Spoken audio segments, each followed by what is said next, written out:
Hello, I'm Brian with ZimCo Survival and I'm back again today. Today I'm doing a review for you guys on the Silky Ultra Accel.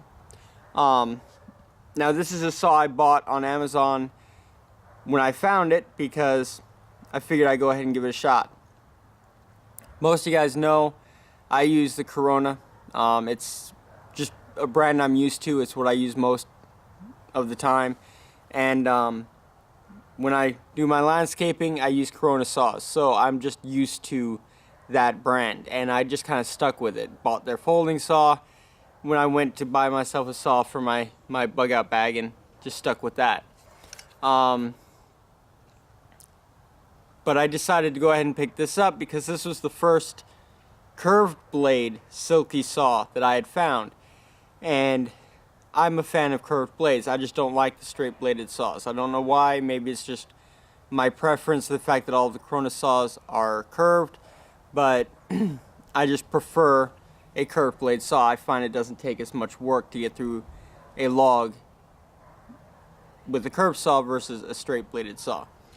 But let's go ahead and get into the review a little bit. This is the Silky Ultra Accel. It is an all metal construction, so essentially this piece here is all aluminum, and then of course your blade.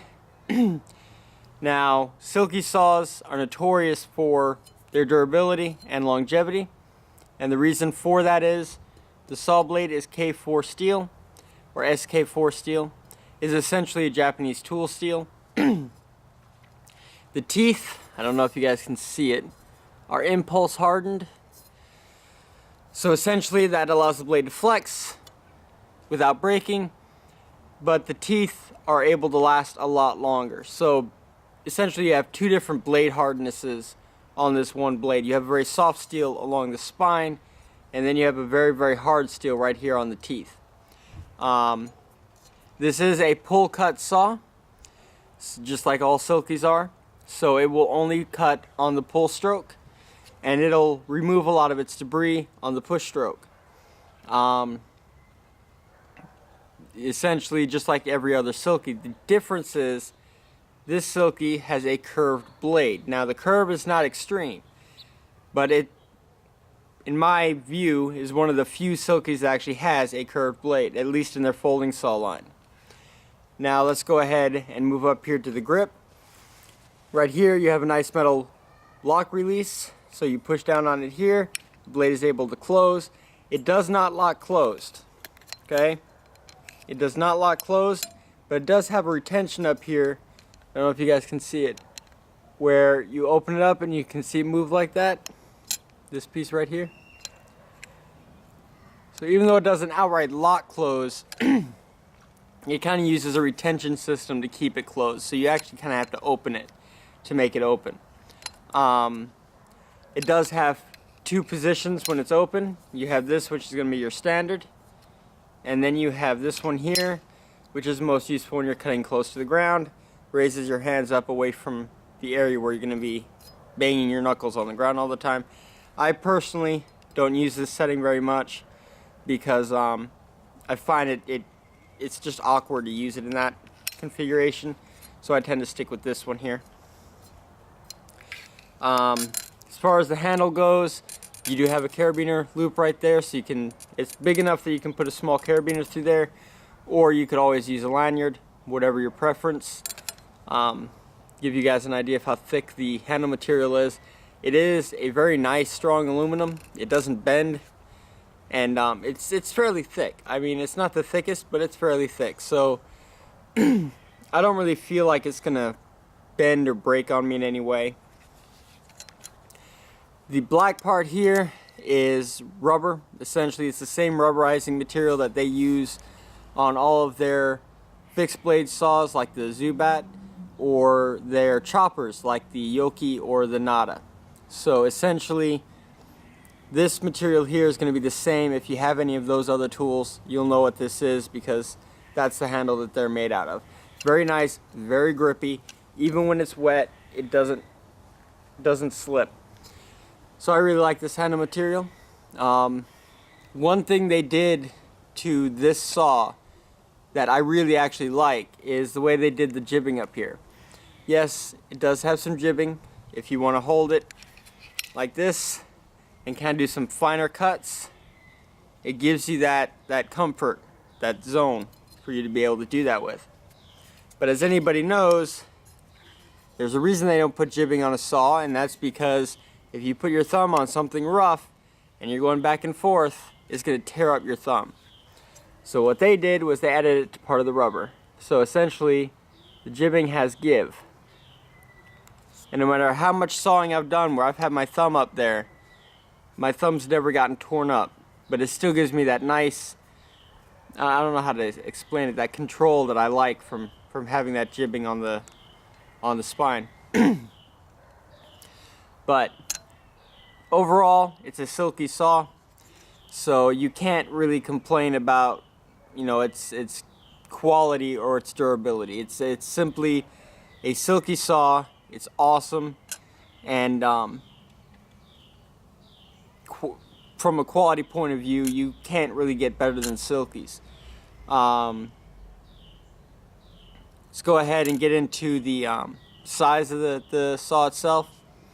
This particular saw is 240 millimeters in length, which puts it at 9.5 inches. It has a maximum cutting diameter of 5 inches. Yes, you can cut larger logs with this. You can cut logs up to about 7 inches. But keep in mind that because you will no longer be able to get that full stroke and clear out all the dust, that it's going to start choking up your saw. And what you have to do is you have to pull it out of the slit. As you're basically going in and it's starting to choke up on you, pull it all the way through to clean out the slit, put the saw back in, and continue going. So it takes longer. This saw is not going to cut as efficiently, but it can be done. So if you are carrying this as a prepping item or a survival item, or just you're going to be out in the woods for an extended period of time and you need a good saw, and you find yourself having to cut a 9-inch log, this will cut it. Not as efficiently as it should, but it will cut it.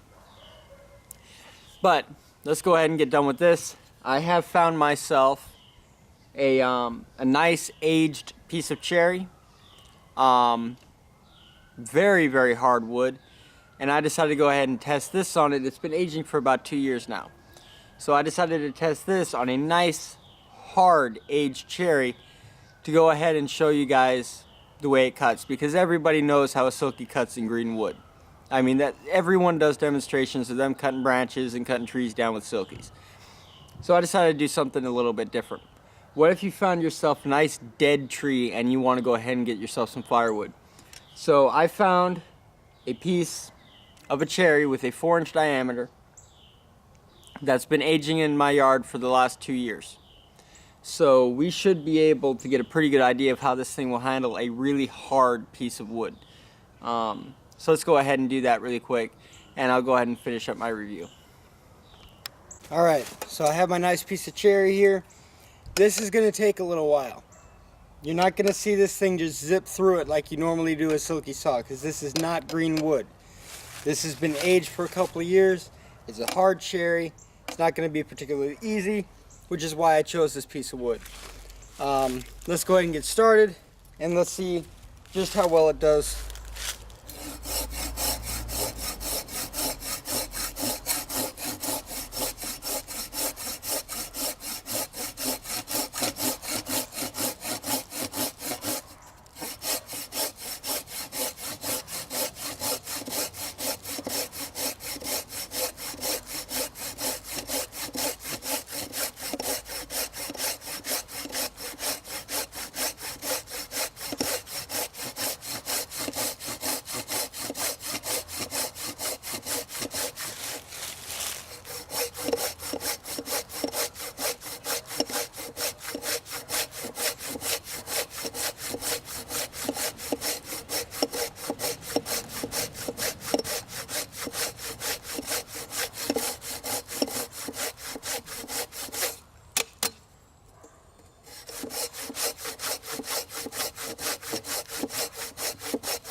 there you go.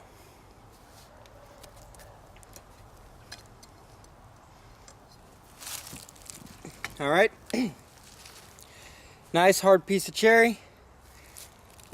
So let's go back over there to the chair and we'll finish up the review. And we're back.